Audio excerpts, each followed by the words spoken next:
everybody do some work. Anyway, Judah was doing the song, and the guy that runs the studio, I work with him as well, and he told Priest, well, that's Father Time. And Father Time, like Run DMC, he was the Run DMC, the label and everything. One thing led to another. We started chopping it up. Of course, there was a mutual respect, and we did a song that day, like right there on the spot. P.I. and 144,000 chosen few that was in there with him. And it was a week or two later, to show you how real that dude is, he just called me up. He was like, yo, I want to put you on the phone with somebody. And it happened to be King Scratch. So, it was crazy because here we are, and everybody's honored and humbled to be talking to everybody. It's like, Judah's Woo, King Scratch's NWA, and Father Time Run DMC. But the three of us just sitting here, and it was a mutual respect. And an honor to have linked up that way. But to answer to your question, yeah, I met Scratch through Judah, and we actually did a song, me, Judah, and Scratch. He sent me a beat, that he had, and he was like, yo, you want to get on? And ever since then, it's just been all love. That's a really good dude, King Scratch, and Priest both, But that's how we linked up through Judah Priest. Okay, yes, because I met King Scratch just doing the radio thing through DJ Heavluv, my DJ. Both of them have been really instrumental to me and really encouraging me in doing. Of course, I knew them before the rest of the world knew them, and I knew them before they were actually Run DMC. So I didn't want to touch the mic, and some people got to do that, some people didn't. But anyway, that was the first time I used at that time, because mind you, it wasn't us. They did the Suck MC thing. It's like, wow, these cats is, they from the hood, and they making records now. So I ran into Jay one day. I don't even know if the cats had cards at that point, but Suck MC was the bank at the phone booth. I was like, yo, Jay, man, listen to this. And I said a verse for him. And at that time, he was like, well, yo, we're not really in a position to put anybody on right now. And I think Jay knew some things that, well, he did, obviously, that I didn't. R.I.P., by the way, rest in paradise, right, I think he knew some things that I didn't know, because he asked about buying a verse for me or buying a song, because it was a whole song. And I was like, nah, Jay, back then that was considered biting, right? I'm thinking from the Park Jam, Block Party point of view, MC, don't say my rhyme aspect. He's thinking from a business aspect. Right, he's putting you on. Yeah, like if I'd have sold him a song, no matter who, because I think Jay knew a long time, running for president. I think see Dolores Tucker was making a lot of noise about rappers and what they were saying, which at first it wasn't that bad. It was just a little buzz, Controversy is good, right? It's not a big deal. They talking about it, that's a good thing. Then Ice-T with the body count and the cop killer situation, at some point he decided, okay, it's getting to the place where maybe I need to pull that off the shelf. They're making a big deal. You can't say that. Freedom of speech goes out the window. We have to draw a line in the sand somewhere. And once he pulled that, being at the status he was at, he pulled that off the shelf. It was my group, which was FU2 at the time, which was a controversial name in itself. The name of the album with, we was coming in the game like we was Too Live Crew already. And then with the Ice-T, they was like, no, we're not having it. And so they shut us down. But not before we sold about, 50 to 75,000 copies in a couple of weeks, from my understanding. And, nice. Then we had some internal fighting going on. And when I say that, it was people jockeying for position. And long story long, it wound up where it was kind of like with MCA, it was kind of like if somebody just say, hold on for a second and never come back to the phone. There was yeah. And that's how that went down. So I kept moving forward. I was just ask you, how did you get through all of that? Like, did you go into production, or did you knock on some doors and talk to some people? Because it was my understanding that we could have, instead of, I think it was a fight for the freedom of speech thing, instead of bowing down and saying, okay, well, like what Ice-T did, in other words. You know what I'm saying? He kind of like said, okay, we'll take that out. And I think they were saying, well, we FU2, this is what we do. And MCA was like, no, you're not. And then we were brand new. So, but yeah, moving forward, and, I was already doing it, but trying to take it to a whole different level. And God was good, because I eventually ran up on Judah in the studio that day, and I got with Scratch, and I was already doing some things, and I just plugged in and met some more people that kind of like the name of my first single is Lightning Strikes Twice. And I actually kind of tell that story. I'm going to sing you that song. I tell that story that I just told you on the song. You know, and that's how I feel. I feel like, you know how they say lightning never strikes twice in the same spot? Mm-hmm. Well, with the connections that I'm making and the people that I'm meeting and the love that's being shown, you know, I feel like lightning strikes twice, you know, and I'm gonna do it this time different. You know, it's gonna be something, you know, a lot different than it was before. And do you have an album coming out or a single that you're pushing right now at the moment? And also say where they can find your music. I got the single Lightning Strikes Twice, which I will send you. I got a song that I did called They Just Don't Get It, which addresses some of the how can I put this? The situations that people find themselves in for saying certain things on records. You know, because it really shouldn't be like that. But there's a difference between battle rap and there's a difference between beef rap. And you got to be careful what comes out of your mouth and who it's directed to today, because it can cost life. You know what I mean? And so I address that on the song. But the single Lightning Strikes Twice, I have that coming out. I got a project called Timeless that I did with my man Bully Boy. That'll be dropping early next year.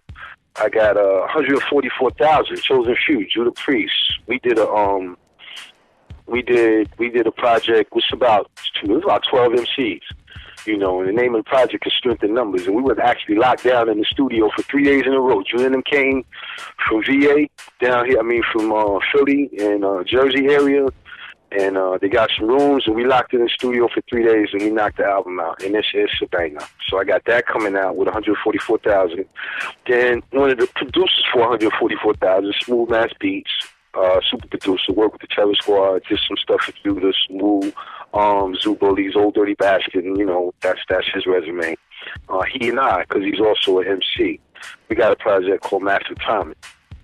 So I got 3 projects right now that next year, all 3 of those, and maybe more. You know, that's the difference between back then. So you can do as much work as you want to do, and as long as it's good work, people are going to be waiting for it. You're right about that.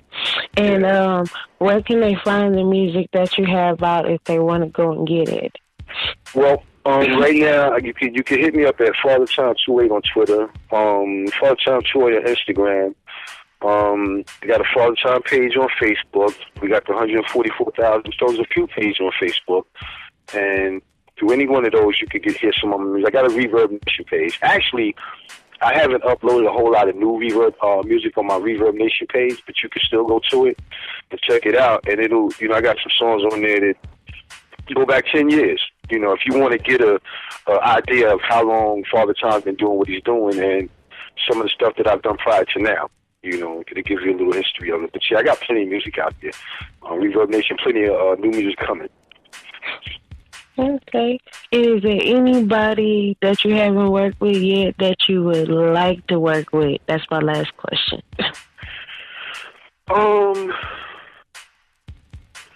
There's a few people, but I worked with Scratch on one song, but me and Scratch got more work to do, so I'm not going to use him in this one. Let me think about that for a second. Anybody that I could work with at all. I'm about to go back in with Davey D, so I'm not going to use him. I didn't say that. Let me plug that too. Yeah, I'm going back and working with Davey D. I'm actually on something else too. Wow. I don't know. I mean, because there's a lot of people, but I'm trying to pick one. You see what I'm saying? It doesn't have to be one. Oh, wow. Well, if I could just, you know, and this is probably everybody would say, yeah, man, who wouldn't? You know, but if I could just, you know, pick a couple of producers to work with, I'd love to work with Premier. You know what I mean? I'm on P-Rock. Okay, yeah. You know, or come on, like Dre, man, like who would, right? Say Dre, right. But you know, I will say King Scratch because he's a producer, but we're gonna work together. Yeah, some nice beats too. yeah, absolutely. As far as artists go, I got a song. Well, we talked about it, you know, and I'm gonna put it out there. Me and Hurricane, DJ from the Beastie Boys, Afros, Mr. Walk This Way himself, like I like to call him, for running them. You know, we talked about doing the song, so I'm gonna try to do everything I can do to make it pop. Let me see, a celeb artist type thing. That if I had to pick somebody out, I'm gonna go from. Let me see. Of course, I could say Nas. I like this song with Nas. Yeah, I think because and the reason I say Nas is because I'm a firm believer. I think I said this in other interviews, but I say it because this is how I feel about it. I want to work with somebody who's gonna make me step my game up. There's a lot of people out there that can do that, but those are the type of MCs I like to be around. Those that make me pick up my pen. Right. You know what I'm saying? Yeah. I can definitely feel that. Now, before we get out of here, you have any shout-outs you want to give? Anybody you want to big up? Or? Yeah, I always forget somebody. You know how that is, right, Stevie? But let me start with the 144,000 children few. Those are my brothers and sisters. I want to shout them out. Let me take it back a little bit because I think I left them out. Chiba Crew. That's my original crew. That when I first started DJing, that was the name of our crew, Chiba Crew. DC, JP, G-Man, C-Rock. It's a whole lot of y'all, but y'all know who y'all are. I want to shout y'all out. Individual shout-outs, Davey DMX. Shout out to Running D. R.I.P. to Jam Master J. I want to shout out my wife for holding me down and allowing me to continue to do what I do with no headache. Mm-hmm. That's yes, right. That's indeed. Shout out my wife, Kelly. Well, I don't want to forget nobody, but if y'all know me, y'all know who I am. I'm shouting you out right now. So don't say, you know what I'm saying? Shout out King Scratch. Shout out DJ Heavluv. And shout you out, CP, because y'all didn't have to do what you did. You know what I'm saying? What I mean by that is, just the fact that I appreciate y'all as much as you say you appreciate me. You feel me? If not more. Thank you. Because it's people like y'all that show that love that make me feel like I'm gonna do this till the wheels fall off. That's hence the name, Father Time, the name of the album, Timeless. And I try to live up to that by doing the best work that I could do when I get to the studio. And I want people to listen and go, like I still said, man, I'm not gonna throw my age out there, but just by the conversation, people can kind of guess how old I am. But if you listen to me on the track with a 20-year-old a day, that's talking bars. We're not talking about the craziness. But anyway, you can't tell like, yo, he must be old because listen to the bars. Nah. Right. So that was one of the reasons for the name, the Father Timeless thing. If we're talking about music, it's timeless. It don't happen. Oh, and we did the ball got rolling. To rewind the tape a little bit. There were actually some ladies, because remember I told you we had the song called No Head, No Backstage Pass? Mm-hmm. And I want to put this out there because I've said it, but since we're on the radio and this interview can go out, and I think I should start to say this more in these interviews because they said, it was a write-up in Rolling Stone magazine, right, about that song No Head, No Backstage Pass, that I made a reference to molesting underage girls, right? I addressed that in Lightning Strikes Twice, by the way, too. So anybody that's listening to Lightning Strikes Twice, listen carefully because I tell that story.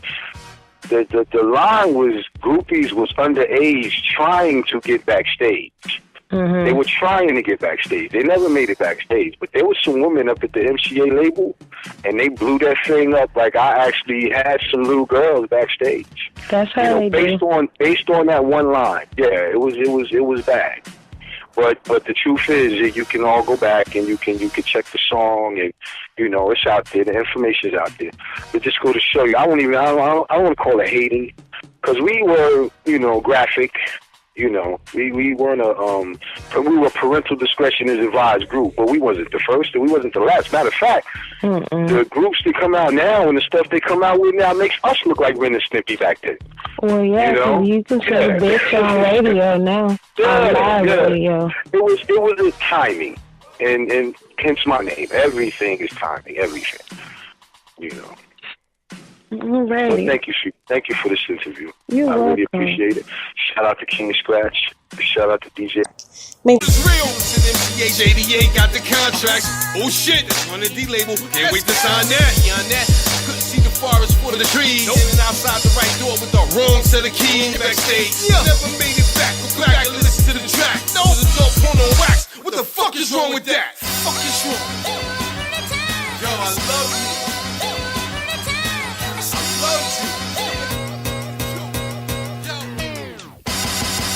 Lightning strikes twice in the same spot I'm there. I am tried to bury me, I came back. Jesus Christ, back at 144. 4,000 saying I'm nice. Yeah.